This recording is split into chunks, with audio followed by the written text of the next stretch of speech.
大家文千万字，大家要跟大家做伙来拜一日。所以咧讲6月挂彩皆有心，今仔日要甲大家小解这一日，咱同齐来看到，这日就是卦读过我卦第3条。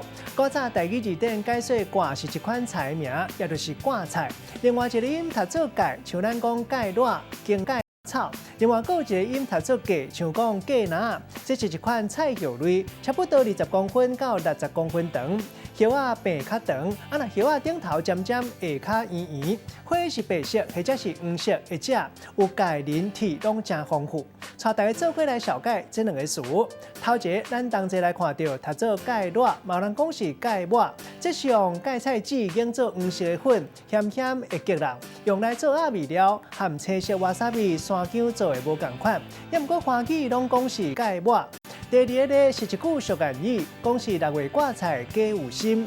字面的意思是讲，一般的挂彩断出的时间是当年新历11月到过顶年4月，若旧历拄好是10月到过顶年2月。6月毋是挂彩3季，就无挂彩心。若是讲有心，就是假。这句话话骨是咧讲某一个人讲话，或者是讲行动假情假意，或者是讲一个人假好心。用一句话来举例，甲这2个咧夹做伙。譬如讲阿明和阿华2个同事是死对头，好歹在心内，敢若脆轮皮小款待。即个自回食饭，阿明挑工提包芥辣，而这个瓦萨比和阿华食，阿华嫌一个话就讲袂得出来。今仔日小解这一日读做卦，另外一音读做芥，这拢是白音，文音读做芥，提供给观众朋友来参考。